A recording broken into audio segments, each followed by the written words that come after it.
Eu queria começar compartilhando com vocês uma experiência que eu vivi recentemente. Eu estive fazendo uma viagem e quando eu estava voltando para casa, eu estava no aeroporto, eu cheguei algumas horinhas mais cedo e eu vi um rapaz no aeroporto e ele me chamou um pouquinho de atenção porque ele era uma pessoa diferente. Sabe quando você vai torcer por algum time, você amarra uma bandeira no seu pescoço e fica como se fosse uma capa? Ele estava exatamente dessa forma, só que ao invés de uma bandeira, na capa dele tinha uma imagem de Jesus sendo crucificado. E eu tinha visto esse rapaz pela primeira vez no mesmo hotel que eu estava hospedada. E quando eu vi, eu achei estranho. Eu pensei, gente, ou esse cara tá zombando, ou ele é muito cristão, porque você não vê ninguém andando por aí, você vê no máximo uma pessoa usando uma cruz, talvez um pingente, uma tatuagem, enfim. E quando eu vi ele no aeroporto, eu fiquei um pouco curiosa. E aí eu comecei a observar ele.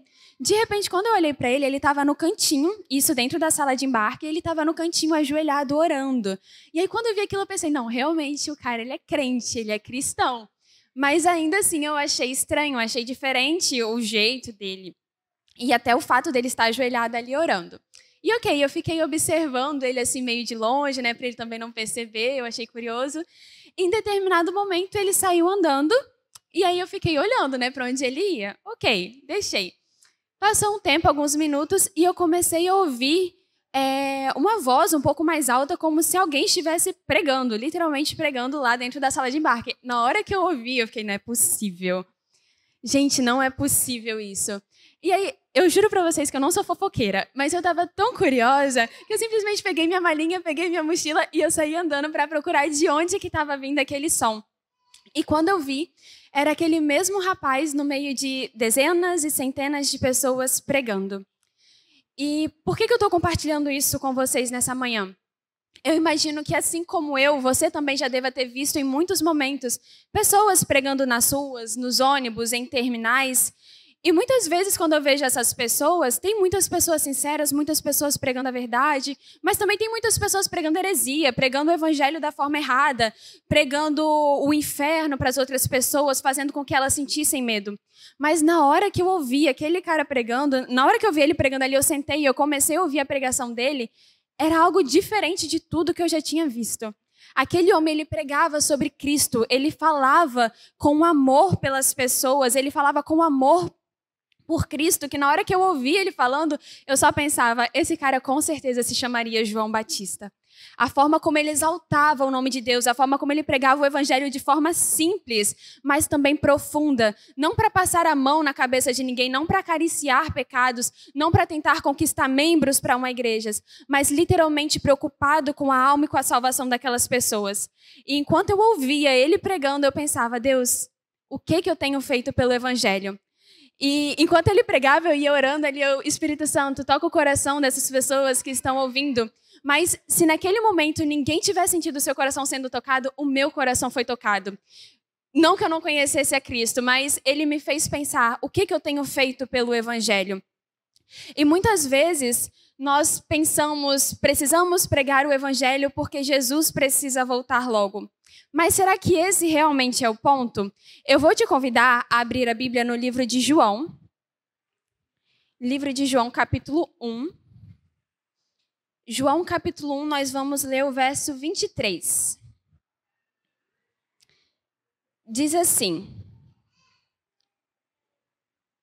João respondeu com as palavras do profeta Isaías: Eu sou uma voz que clama no deserto, preparem o caminho para a vinda do Senhor. Quando eu vi aquele homem, a primeira coisa que eu pensei foi João Batista. Eu acho que ele muito se assemelharia a João Batista, pela forma como ele pregava, pela forma como ele falava, o amor que ele tinha ali pelas pessoas e o temor que ele tinha a Deus. E eu fiquei pensando, nós também não fomos chamados para ficar apenas dentro da igreja sentados. Nós não fomos chamados para vivermos simplesmente uma vida comum. Nós fomos chamados para prepararmos o caminho para a vinda do Senhor. E talvez se você chegou aqui na igreja hoje sem saber, meu Deus, quais são os planos que o Senhor tem para a minha vida? Qual é o propósito que o Senhor tem para mim? Você pode ter certeza que o plano que Deus para a sua vida é que Deus tem para a sua vida é que você prepare o caminho para a vinda do Senhor. Nós não estamos aqui para vivermos como todas as outras pessoas. Nós estamos aqui como mensageiros. Nós estamos aqui como representantes do reino de Deus para pregarmos a mensagem para as outras pessoas. E quando eu falo para você, a gente precisa pregar o evangelho por quê? O que você responde? Por que a gente precisa pregar o evangelho? Vocês podem falar agora. Para Jesus voltar, mas alguém tem outra resposta? Não? É muito comum que quando a gente fale sobre isso, a gente fale. A gente precisa pregar porque Jesus precisa voltar. E está correto, Jesus realmente precisa voltar. Eu acho que ninguém mais aguenta viver nesse mundo. Mas não somente por isso. Eu quero te contar uma história e eu quero que você imagine comigo para a gente entender juntos. Imagina que você é um agente e que você foi enviado em uma missão especial para um outro país para avisar e para preparar o povo porque vai acontecer uma catástrofe lá em determinado período, dentro de algum tempo. E você vai para esse país, só que chegando lá nesse país, você tem uma missão, que é preparar o povo e avisar que vai acontecer uma catástrofe. Só que esse país é tão bonito e ele é tão diferente do lugar que você veio, que você pensa, eu sei quando a catástrofe vai acontecer, ainda falta algum tempo, então enquanto isso eu vou sair para conhecer o lugar, eu vou descansar um pouco, eu vou conhecer como são as pessoas, e você realmente começa a sair, você começa a se divertir, você começa a encontrar hobbies diferentes naquele lugar, você começa a ir em lugares que talvez não tinha no país de onde você veio, e você começa a viver ali uma vida como todas as outras pessoas estão vivendo. Até porque você sabe quando a catástrofe vai acontecer, ainda falta tempo. Então ainda dá tempo de você aproveitar e depois você alerta todo mundo. E aí o tempo vai passando, você vai vivendo aquela vida, até que você percebe, para que eu consiga aproveitar tudo isso, eu preciso ter uma casa, conseguir um trabalho, porque senão eu não consigo me sustentar aqui. E com o tempo você faz isso, você tem os seus hobbies, você começa a fazer novos amigos, você se apaixona, se casa, constrói a sua família, porque ainda falta tempo para a catástrofe acontecer. Só que, em determinado momento, você está voltando da sua casa, está voltando do trabalho para sua casa, e um motorista embriagado bate no seu carro e você morre. Você morre, foi a última noite da sua vida, e tem uma nação inteira que ainda não sabe que tem uma catástrofe que vai acontecer. Nós precisamos pregar o evangelho não somente para que Jesus volte logo, mas para que quando Jesus voltar, ele possa encontrar povos, tribos e nações salvos esperando por ele. Muitas vezes, quando a gente pensa, eu preciso pregar o evangelho porque Jesus precisa voltar, nós estamos pregando o evangelho de uma forma egoísta porque nós estamos pensando somente em nós, porque nós estamos cansados deste mundo. Mas nós nos esquecemos que tem pessoas que não amam a Cristo, não porque não querem amá-lo, não porque o rejeitaram, mas porque elas ainda não tiveram a oportunidade de conhecê-lo. Eu acho muito legal quando o Neto chama a nossa atenção aqui para a gente cantar, porque eu fico pensando... Tem tantos países, tem tantos lugares do mundo onde o evangelho é proibido, onde as pessoas não podem viver isso que nós vivemos. E muitas vezes nós saímos das nossas casas, nós temos o trabalho de acordar cedo no sábado, de escolher uma roupa legal, de vir até aqui, os pais de arrumarem as crianças. E nós chegamos aqui na igreja, o momento que era para a gente adorar e buscar a Deus, nós preferimos conversar com os nossos amigos, nos distrair com o celular ou fazer qualquer outra coisa. Às vezes a gente até está quietinho, mas o nosso louvor ele não chega, nem passa da parede da igreja, porque nosso coração e a nossa mente não está centrada naquilo que realmente importa. E muitas vezes nós corremos esse sério risco de pregar o evangelho somente para cumprir uma meta. Já fiz a minha ação missionária. Mas será que nós realmente estamos pregando porque nós amamos as pessoas? Será que nós realmente estamos pregando porque nós amamos a Cristo acima de todas as coisas? Eu quero te convidar a abrir a sua Bíblia agora no livro de Filipenses. Eu estava lendo o livro de Filipenses esses dias, eu até compartilhei com as meninas que eu fiquei um pouco em choque. Porque eu comecei a pensar na minha vida, em como eu tenho vivido o evangelho, e eu pensei, cara, eu tenho vivido tudo errado. Isso que eu penso, isso que eu imagino, a forma como eu tenho vivido isso não está correto, não é isso que Deus quer para mim. E quando eu li o livro de Filipenses, eu comecei a me envergonhar. Comecei a me envergonhar do evangelho que eu tenho vivido, comecei a me envergonhar pela forma como eu tenho vivido, porque quando a gente vê... Gente, eu perdi Filipenses, só um minutinho. Pronto. Quando a gente vê a forma como Paulo vivia e tudo que ele passou, e a gente vai ler agora alguns trechos, algumas coisas que ele escreveu, não tem como a gente ler isso, pensar na forma como a gente tem vivido e não se envergonhar. A gente vai ler primeiro Filipenses 1, do capítulo 12 ao 14. Filipenses 1, do verso 12 ao 14, diz assim: Quero que saibam, irmãos, que tudo o que me aconteceu tem ajudado a propagar as boas novas, pois todos aqui, incluindo toda a guarda do palácio, sabem que estou preso por causa de Cristo. E por causa da minha prisão, a maioria dos irmãos daqui se tornou mais confiante no Senhor e anuncia a mensagem de Deus com determinação e sem temor. Parece bizarro, parece loucura pensar nisso, que Paulo ele estava se alegrando porque o sofrimento dele estava trazendo coisas boas para as outras pessoas, porque através do sofrimento dele, pessoas estavam temendo e se aproximando do Senhor. Quantas vezes, eu quero que você pare para pensar, mas eu também quero que você leve em consideração que primeiro eu estou pregando isso para mim. Tudo isso que eu estou compartilhando com você são coisas que Deus tem me chamado a atenção, são coisas que Deus tem me feito pensar e refletir e querer mudar também.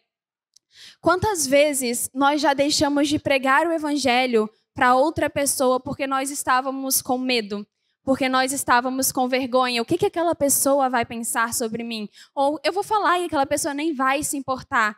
Só que Paulo ele está falando que ele se alegra porque o sofrimento dele, porque através desse sofrimento, através disso que ele estava fazendo, pessoas estavam tendo a oportunidade de se aproximar e de conhecer ainda mais a Deus. A gente vai um pouquinho mais para frente agora no verso 20, que diz assim: minha grande expectativa e esperança é que eu jamais seja envergonhado, mas que eu continue a trabalhar corajosamente como sempre fiz, de modo que Cristo seja honrado por meu intermédio, quer eu viva, quer eu morra. Pois para mim o viver é Cristo e o morrer é lucro. Mas se continuar vivo, posso trabalhar e produzir frutos para Cristo. Na verdade, não sei o que escolher. Estou dividido entre os dois desejos. Quero partir e estar com Cristo, o que me seria muitíssimo melhor. Contudo, por causa de vocês, é mais importante que eu continue a viver. Muitas vezes a gente fala, eu morreria por Cristo. Eu daria minha vida por Cristo. E Paulo aqui ele fala que o viver é Cristo e o morrer é lucro, mas morrer só é lucro quando o nosso viver, quando a nossa vida é Cristo. E é incrível porque Paulo ele foi torturado, ele foi perseguido, ele sofreu de diversas formas possíveis, mas ele se alegrava porque através do seu sofrimento, pessoas podiam conhecer a Deus. Através do seu sofrimento, outras pessoas poderiam ser salvas. E isso é incrível porque a gente muitas vezes se prende tanto à nossa reputação, à nossa própria imagem, que a gente permite que outras pessoas vivam as suas vidas sem conhecer o Deus que nós conhecemos, porque nós consideramos a nossa reputação, a nossa imagem mais importante do que a salvação de outras pessoas. Vocês já pararam para pensar sobre isso? Tem um verso que está lá em Apocalipse, acho que é Apocalipse capítulo 1, verso 28. 21, verso 8, se eu não estou enganada. Mas que ele fala que os tímidos não irão para o céu. E quando eu li isso pela primeira vez, eu pensei, gente, eu estou lascada, porque eu sou o oposto da timidez. Então, como assim? Eu sou tímida, eu não vou para o céu, mas não fui eu que escolhi ser tímida. Como assim eu não vou para o céu por causa disso? Só que eu quero trazer uma explicação para vocês e fazer vocês refletirem, porque o problema não é a timidez. Quando o Apocalipse fala sobre a timidez, ele não está falando simplesmente de uma pessoa que é tímida, que tem vergonha, mas de uma pessoa que é covarde. É uma pessoa que permite que a sua timidez impeça de fazer aquilo que Deus te chamou para fazer. Quando nós permitimos que algo em nós nos impeça de pregar o evangelho e de levar a mensagem de Cristo para outras pessoas, nós estamos agindo como covardes e egoístas, porque nós estamos dando mais valor a quem nós somos, a nossa personalidade, a nossa reputação, do que a salvação de outras pessoas. E isso é o evangelho. O evangelho não é somente a gente viver a vida de crente adventista do sétimo dia. Ser adventista do sétimo dia não significa que nós estamos salvos, nem mesmo significa que nós somos cristãos. O que mostra que nós somos cristãos é a partir do momento que a gente começa a abrir mão das nossas vidas, das nossas vontades, dos nossos desejos, para começar a fazer a vontade e os desejos do nosso Pai, do nosso Deus. E assim como João Batista disse, eu sou a voz que clama no deserto, eu vim preparar o caminho para o Senhor, é isso que nós devemos fazer. As nossas vidas aqui na Terra não devem ser dedicadas simplesmente a uma vida comum, a uma vida como todas as outras pessoas vivem, mas deve ser uma vida de pregação ao Evangelho, não somente porque nós queremos que Jesus volte logo, mas porque tem pessoas que estão vivendo a vida delas, muitas vezes de maneiras horríveis, sem saber de uma grande esperança. Eu não sei quanto a vocês, mas eu já passei por muitos momentos difíceis na minha vida e Eu já tive o meu momento antes de Cristo, a Débora antes de Cristo e a Débora depois de Cristo. Eu aceitei a Cristo quando eu tinha 16 anos, então eu já tinha vivido muita coisa, já tinha tido muitas experiências. E quando a gente está passando por um momento difícil e a gente não tem uma esperança, isso é desesperador. É angustiante, a gente não sabe o que fazer, para onde que eu vou recorrer. Muitos problemas que nós temos não têm soluções. São coisas que não cabem a nós resolver.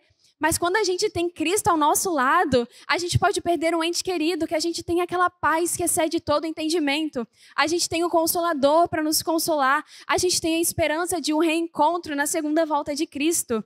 Mas e aquelas pessoas que não conhecem a Cristo? O que acontece quando elas perdem alguém que elas amam? O que acontece quando elas estão passando por um problema sem solução, por um problema difícil? A quem elas recorrem? A quem elas vão? Tem muitas pessoas que estão passando por situações desesperadoras. E muitas vezes essas pessoas não têm uma esperança, não porque elas rejeitaram a Cristo novamente, mas porque elas nem sequer ouviram falar dele. Eu vou te convidar a abrir em outro texto, em Romanos.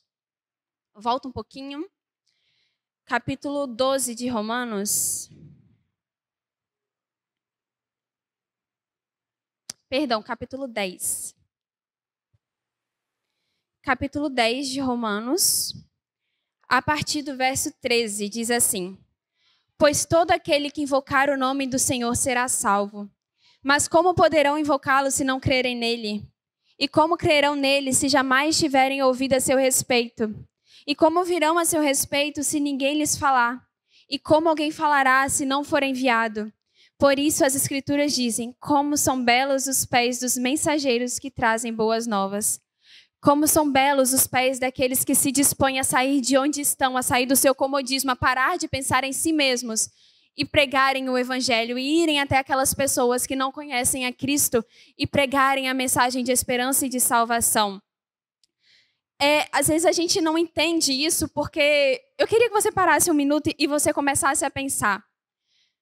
Não quero que você responda em voz alta porque eu quero que você seja sincero e que você seja verdadeiro com você mesmo. Você realmente ama a Cristo? Pensa sobre isso. Você realmente ama a Cristo?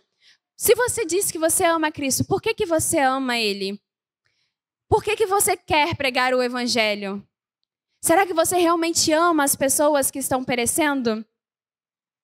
Para um pouco e pensa sobre isso, porque enquanto eu estava escrevendo esse sermão, eu me sentia tão mal porque eu pensava: Deus, muitas vezes eu prego o Evangelho porque, sei lá, eu acho que eu tenho que pregar o Evangelho porque o Senhor precisa voltar logo, porque eu não aguento mais esse mundo, está tudo muito insuportável.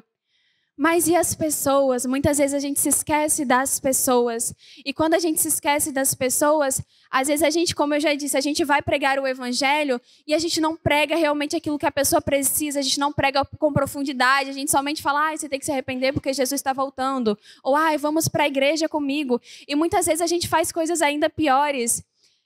Eu estava pensando sobre isso. É muito fácil a gente pregar sobre Jesus para uma pessoa que já ouviu falar dele. E muitas vezes a gente tem esse costume de: conheço pessoas que não são adventistas, são de outras igrejas, então eu vou pregar para essas pessoas. E lógico que tem pessoas que estão em outras igrejas, denominações que não pregam a Bíblia, e que realmente nós precisamos ir até essas pessoas para que elas conheçam a verdade. Mas às vezes a gente corre o sério risco de querer pregar em terras saturadas, em terras onde o cristianismo já chegou, em terras onde as pessoas já conhecem a palavra de Deus. Elas podem ter algumas crenças, umas diferentes das nossas, podem pensar de formas diferentes, mas elas já aceitaram a Cristo. Só que é difícil quando a gente vai falar para outra pessoa que não conhece a Cristo e a gente tem medo, a gente pode ser rejeitado, a pessoa pode nos julgar, mas a gente só pensa sobre isso porque muitas vezes nós colocamos o nosso ego, a nossa própria reputação, como eu já disse, como sendo mais importante do que aquelas vidas, do que aquelas pessoas que estão prestes a se perder. Nessa viagem que eu estava fazendo, eu tinha 2 livros missionários lá em casa, acho que um era o Grande Conflito e o outro era o Desejado de Todas as Nações. E eu pensei: eu vou levar para dar para o piloto do avião. Na hora que eu estiver saindo do avião, eu dou o livro. Só que aí no avião tinha duas meninas que sentaram do meu lado e a gente começou a conversar, a gente estava indo para o mesmo lugar, a gente começou a trocar algumas ideias assim, e eu comecei a sentir no meu coração, dar o livro para elas. Eu tinha 2 livros, tinha 2 pessoas sentadas do meu lado, mas aí eu pensei, mas o livro eu separei para dar para o piloto do avião. Só que depois eu fui percebendo que isso eu estava usando como uma desculpa, porque se eu dou para o piloto do avião, eu estou saindo do avião, eu entrego o livro rapidinho, nunca mais a gente vai se ver na vida e pronto. Mas se eu dou para elas, a gente tem a viagem toda juntas. E naquele momento eu fiquei pensando, meu Deus, o que eu faço? Eu separei para dar para os pilotos, mas eu estou sentindo que eu tenho que dar para elas. E aí naquele momento eu pensei, e se elas forem salvas através desse livro? E se eu deixar de... Lógico que não é o livro que salva, mas é a mensagem que está nele. E se eu deixo de dar esse livro e elas perdem a salvação delas por minha causa? Porque a Bíblia fala que nós seremos culpados. Quando nós vemos um irmão que está em pecado, quando nós vemos uma outra pessoa, é o nosso dever ir até elas e apresentar a verdade. E eu comecei a pensar sobre aquilo e aí na hora eu pensei, não vou pensar 2 vezes. Eu peguei o livro e entreguei para elas. E a alegria que elas sentiram, ela falou, nossa, agora eu já sei o que eu vou fazer o resto da viagem, que ela tinha uma conexão muito longa.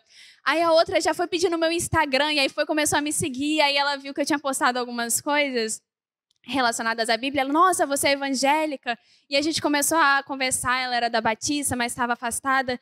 E aquilo abriu uma porta para que o evangelho, para que a mensagem da salvação chegasse até aquelas pessoas. Mas se eu tivesse pensado somente em mim naquele momento, que foi o primeiro pensamento que veio em mim, porque se eu entrego o livro para elas e elas não gostam, se elas já conhecem a igreja e elas criticam a igreja, eu vou ter que aguentar a viagem toda sentada do lado delas. Mas o que nos cabe, o que é responsabilidade nossa não é pensar no que a pessoa vai fazer depois com aquilo. Não é pensar naquilo que a pessoa vai pensar sobre nós, mas é fazer unicamente aquilo que Deus nos pediu para fazer. O nosso dever não é converter as outras pessoas. O nosso dever é levar a mensagem de salvação para as outras pessoas. Quem vai converter, quem vai convencer a outra pessoa é o Espírito Santo. Acho que eu já compartilhei com vocês aqui em alguns momentos que quando eu entrei na igreja e eu comecei a fazer o estudo bíblico, eu não queria receber o estudo bíblico. Eu fazia de tudo, a moça que me dava estudo ia na minha casa, eu fazia de tudo, fingia que estava passando mal, chegava em casa mais tarde para não dar tempo. Então eu não queria. Mas ela não pensou somente, a Débora não quer, ela pensou, eu tenho um trabalho a ser feito. E hoje eu estou aqui porque é o trabalho dela, é o nosso trabalho junto com o Espírito Santo. É o Espírito Santo quem nos convence. E a gente se esquece novamente que nós temos uma mensagem de salvação. É como se nós tivéssemos a cura para uma doença terrível e a gente se recusasse a levar essa cura para as outras pessoas, porque afinal pode ser que alguém não acredite em mim. Tem muita gente espalhando mentiras, fake news por aí. Então se eu falar que eu tenho um tal remédio, pode ser que elas não acreditem, pode ser que elas me acusem, pode ser que elas nem sequer aceitem, mas não é o nosso papel. Não foi isso que Deus nos pediu para pensar. Deus pediu o quê? Vão a todo mundo e levem a mensagem, contem as boas novas. O evangelho são as boas novas, são boas notícias, notícias de salvação, notícias que tudo isso que está acontecendo de ruim no mundo vai acabar, que todo esse sofrimento vai acabar, que existe sim vida após a morte, mas não uma vida como muitos pregam. É uma vida eterna ao lado de Deus no céu.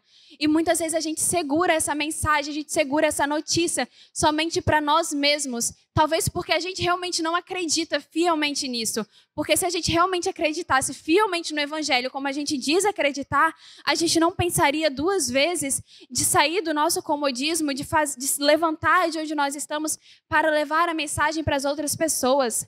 A gente se esquece que Deus não nos chamou para ficarmos dentro da igreja.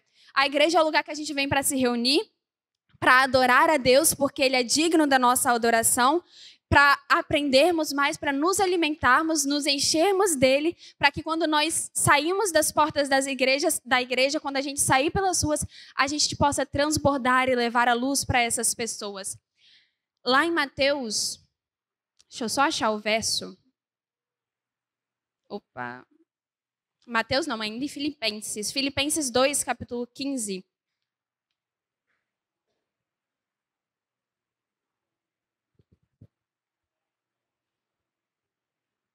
Filipenses 2, capítulo 2, verso 15.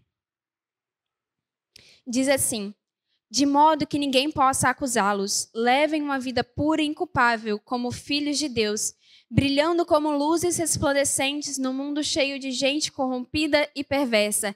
Em outras traduções vai trazer como astros no mundo, como estrelas. Deus não chamou a gente para ser apenas uma lanterninha. Deus não chamou a gente para ser apenas uma lâmpada, para ser apenas um brilhinho, uma vela. Deus nos chamou para brilharmos como astros, para sermos luz para as outras pessoas. Nós devemos ser aquele tipo de pessoa que chega no ambiente, quando chega no ambiente as coisas ficam diferentes, porque há luz em nós. E quando a luz chega nas trevas, a luz ela prevalece.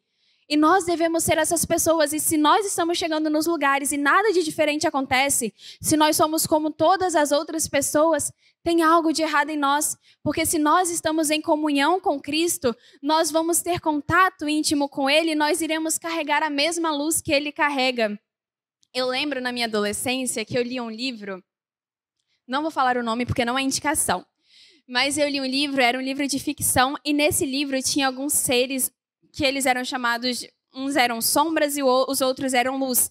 As luzes eram boas, óbvios, e os sombras eram a parte má, eram os vilãos. E toda vez que um ser humano tinha contato com qualquer ser de luz, ele automaticamente começava a brilhar. Então, todos aqueles outros seres sombras, que eram inimigos, eles conseguiam enxergar. Quando algum ser humano tinha contato com aqueles seres, eles brilhavam. Era algo que eles não conseguiam esconder. E da mesma forma tem que ser com a gente. Quando a gente tem contato com Cristo, a gente não precisa fazer força para brilhar. A gente brilha automaticamente porque a luz de Cristo está em nós, porque o Espírito Santo está em nós. Da mesma forma, acho que talvez você já tenha ouvido essa metáfora, um pé de laranja, ele não precisa fazer força para dar laranja. Ele também não vai dar maçã. Um pé de laranja naturalmente dá laranja. Um pé de maçã naturalmente dá maçã. Ele não precisa se esforçar. E se a gente está tendo que se esforçar para pregar o evangelho, para viver aquilo que Deus nos pediu, tem alguma coisa de errado com a gente. Talvez a gente não esteja realmente vivendo o evangelho como nós deveríamos viver. E a gente vive o evangelho quando a gente se entrega nas mãos de Cristo, quando a gente tem comunhão com Ele, quando a gente tem contato íntimo com Ele, e quando a gente fala da mesma forma que Paulo fala, não vivo eu, mas Cristo vive em mim. Quando eu vi aquele rapaz pregando no aeroporto, eu pensava, Deus, como ele tem coragem de vir aqui no meio de tanta gente. Enquanto ele falava, tinha pessoas que riam, pessoas que ficavam conversando, pessoas que levantaram e foram embora. E o que me veio no meu coração foi, ele não vive mais, é Cristo que vive nele. E esse é o desejo que eu tenho para mim e para as nossas vidas. Que não seja mais Cristo vivendo em nós, que não seja, perdão, Senhor, não foi isso que eu quis dizer. Que não seja mais nós vivendo em nós mesmos, mas que seja Cristo vivendo em nós e ocupando todos os espaços da nossa vida, não somente o nosso coração. Às vezes a gente corre o risco de ser cristão somente dentro da igreja, somente em determinados ambientes onde é mais fácil, mas não é esse o cristianismo. O cristianismo ele é um estilo de vida. Onde quer que a gente vai ser cristão. Eu estou sozinho, eu sou o único cristão nesse lugar. Não importa. Você não está aqui pelas pessoas. Você não precisa das pessoas para você ser cristão. Você precisa unicamente de Deus. E onde quer que nós estivermos, nós temos Deus conosco. E nós precisamos ter consciência disso, que onde quer que a gente estiver, nós devemos ser luz. Deus não te chamou para ser lanterninha. Deus te chamou para brilhar como um astro no universo. Quero ler para vocês um texto de Ellen White. É um pouquinho extenso, mas eu acho que é muito importante, porque quando eu li esse texto, ele falou muito comigo. Diz assim: nas visões da noite foi apresentada diante de mim uma cena impressionante. Vi uma imensa bola de fogo cair no meio de algumas lindas habitações, destruindo-as imediatamente. Ouvi alguns dizerem, sabíamos que os juízos de Deus sobreviriam à terra, mas não sabíamos que viriam tão cedo. Outros, com a voz quase embargada de agonia, diziam, os senhores sabiam, por que então não nos disseram? Nós não sabíamos. Por toda parte ouvi serem pronunciadas semelhantes palavras de acusação. Acordei muito aflita. Adormeci de novo e pareceu-me estar numa grande reunião. Uma pessoa de autoridade falava à congregação e perante ela se achava um mapa do mundo todo. Disse que o mapa retratava a vinha do Senhor que tem de ser cultivada. Quando a luz do céu incidisse sobre qualquer pessoa, ela deveria refleti-la sobre as demais. Luzes deveriam ser acesas em muitos lugares, e nessas luzes outras ainda deveriam ser acesas. foram repetidas as palavras: vós sois o sal da terra. E se o sal for insípido, com que se há de salgar? Para nada mais presta, senão para se lançar fora e ser pisado pelos homens. Vós sois a luz do mundo. Não se pode esconder uma cidade edificada sobre um monte. Nem se acende a candeia e se coloca debaixo do alqueire, mas no velador, e dá luz a todos que estão na casa. Assim resplandeça a vossa luz diante dos homens, para que vejam as boas obras e glorifiquem a vosso Pai que estás no céu. Ellen White fala que momentos antes da vinda de Cristo, quando os juízos de Deus começassem a acontecer, o que nós falaríamos? A gente já sabia que isso ia acontecer. Mas outro grupo de pessoas nos questionariam: vocês já sabiam disso? Por que vocês não nos contaram? Tem pessoas que não amam a Cristo, não porque elas rejeitaram a Ele, mas porque elas ainda não o conheceram. Tem muitas pessoas sinceras que estão aguardando que cada um de nós saia de onde nós estamos hoje e vá até ela para pregar a mensagem de salvação, para pregar a mensagem das boas novas. Tem um livro do C.S. Lewis que eu gosto muito, que é A Última Noite do Mundo. E ele faz um questionamento em vários momentos do livro. E se essa fosse a última noite do mundo? E se essa fosse a última manhã? E Jesus voltasse hoje, o que ele te encontraria fazendo? Como você estaria vivendo a sua vida? Eu vou te pedir para abrir em Mateus 24. É um texto bem conhecido. Mateus 24, a gente vai ler do verso 45 ao 51.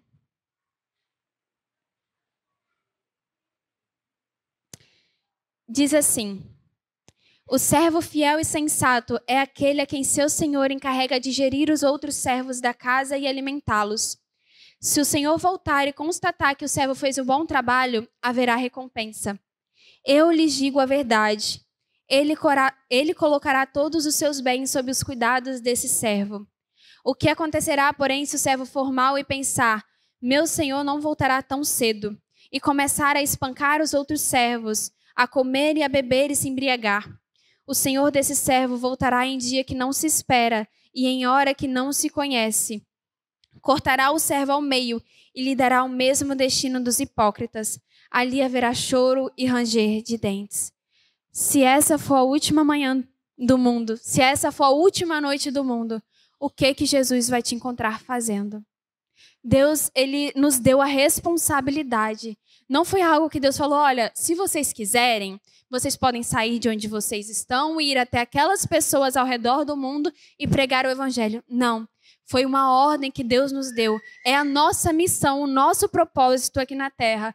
É levar essa mensagem para que quando Jesus voltar, ele possa encontrar todos nós de pé, o adorando e esperando felizes, porque ele voltou para nos buscar. E é esse o convite que eu quero fazer a cada um de nós nessa manhã. Que a gente possa verdadeiramente buscar a Deus e pedir que Deus coloque em nossos corações não somente o amor por Ele, mas que Ele coloque em nossos corações o amor pelas pessoas que estão prestes a perecer. Porque essa é a missão que Deus deixou pra gente. Levar as boas novas aos aflitos, àqueles que não têm esperança, àqueles que estão em trevas, para que assim como nós tivemos a oportunidade de conhecer a Cristo, de conhecer aquela paz que excede todo entendimento, de poder viver milagres diariamente na presença dEle, essas pessoas também possam conhecê-lo.